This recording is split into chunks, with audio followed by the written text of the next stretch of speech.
नमस्कार दोस्तों, मैं आदित्य वर्मा यूट्यूब चैनल पे हार्दिक स्वागत एवं अभिनंदन करता हूं।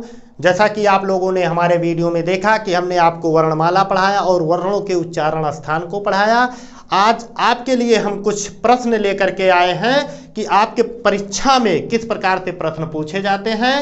तो आपके लिए मैं कुछ प्रश्न लेकर के आया हूं, जिससे आप ये भी सीख लेंगे कि हाँ, प्रश्न कैसे पूछे जाते हैं, हमें कैसे उसका उत्तर देना। पहले तो मैं आपको ये बताना चाहूँगा, किसी भी प्रश्न को पढ़ने से पहले उसको ध्यानपूर्वक देखना चाहिए, फिर पढ़ना चाहिए, फिर समझना चाहिए, फिर आपको विकल्प देखना चाहिए, उसके बाद आपको उत्तर देना चाहिए। तो चलिए आपको हम एक बार फिर ले चलते हैं कुछ महत्वपूर्ण प्रश्नों की तरफ। आप देखेंगे यहाँ पे पहला प्रश्न आपके सामने हमने दिया कि हिंदी वर्णमाला में वर्णों की संख्या है। क्या है प्रश्न? हिंदी वर्णमाला में वर्णों की संख्या है। तो आप देखेंगे पहला विकल्प है 44, दूसरा विकल्प है 49, तीसरा विकल्प है 52 और चौथा विकल्प है 55। तो मैं आपको यहां पे बता देना चाहता हूं, अगर आप 44 की तरफ देखना चाहेंगे तो यहां पे स्वर और व्यंजनों की संख्या की बात अगर किया जाए कि स्वर और व्यंजनों की कुल संख्या कितनी होती है, तो वहां 44 होगा। क्यों? क्योंकि 33 व्यंजन और 10 स्वर मिला करके क्या हो जाएंगे, सॉरी 11 होते हैं, तो यहाँ पे 44 नहीं होगा।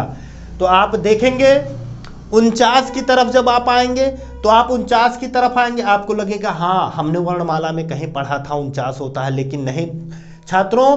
क्यों? क्योंकि हमें उसमें द्विगुण व्यंजन को भी जोड़ना है और संयुक्त व्यंजन के सरा को जोड़ना है, तब जाकर के हमारे वर्णमाला पूरे होते हैं वर्णों की संख्या। तो इसलिए ये भी विकल्प में नहीं होगा। अब इसकी तरफ आते हैं तो आप देखेंगे तो आपको लगेगा कि तुरंत हमारा विकल्प क्या होगा, 52 सही है। तो आप इसको क्या कर सकते हैं, टिक कर सकते हैं। अगर 55 की तरफ आप जाएंगे तो हमने बताया था आपको लेखन के दृष्टिकोण से, लेकिन जो कि ये माना नहीं जाता है, तो क्या हमारा विकल्प सही होगा, 52 सही होगा। अगला प्रश्न क्या है, मूर्धा से उच्चरित वर्ण नहीं है। यहां पे प्रश्न दिया गया है मूर्धा से उच्चरित वर्ण नहीं है। कभी कभी हम लोग प्रश्न पढ़ते हैं तो हमको लगता है कि हाँ, कौन सा मूर्धा से उच्चरित होता है, लेकिन छात्रों यहाँ पे एक शब्द क्या है, नहीं, इसको भी देखना है। तो आप देखेंगे मूर्धा से कौन सा उच्चरित नहीं होता है, तो आप इस प्रकार से देखें। कैसे याद करेंगे? तो हमने आपको एक सूत्र दिया था, आप तुरंत उस सूत्र को क्या करिए, अपने दिमाग में लेकर के आइए। तो हमने सूत्र क्या दिया था आपको, ऋतु रसाणाम मूर्धा, ऋतु रसाणाम मूर्धा। तो आप देखेंगे ऋतु में देखेंगे तो टा तो हो गया, रा भी हो गया और सा भी हो गया, लेकिन यहां पे एक और सा दिया गया है। तो आप क्या करेंगे कि हमने बताया था आपको कि जो सलजम वाला सा है, यानी जिसको हम बड़ा सा कहते हैं, उसका उच्चारण स्थान क्या है, तालु है। तो यहां पे हमारा क्या हो जाएगा, मूर्धा से उच्चरित होने वाला वर्ण कौन सा नहीं है, बड़ा सा, जिसको हम कहते हैं अर्थात तालव्य सा। तो हमारा विकल्प क्या सही होगा, चौथा विकल्प सही हो जाएगा। अब आगे देखेंगे, कंठ तालु से उच्चरित वर्ण है, कंठ तालु से उच्चरित वर्ण है। तो अब आप देखेंगे कंठ और तालु दोनों से मिलकर के कौन कौन से वर्ण उच्चरित होते हैं, तो आप विकल्प में देखेंगे। आपको हमने सूत्र बताया था, तो आप तुरंत उस सूत्र को याद करेंगे, ये दे तो कंठ तालु। तो आप देखेंगे विकल्प में क्या दिया गया है, ओ और औ, इसको तो आप जान रहे हैं, उदय तो कंठ ओष्ठ से होता है, तो ये तो होगा नहीं। फिर इधर आएंगे, दूसरा सूत्र हमने क्या बताया, एदय तो कंठ तालु। तो आप तुरंत जान जाएंगे कि ए और अय होता है। अब आपको इधर जाने की आवश्यकता नहीं है, का और खा कंठ से होता है, टा और ठा मूर्धा से होता है। तो हमारा विकल्प क्या सही होगा, बी वाला विकल्प दूसरा सही होगा।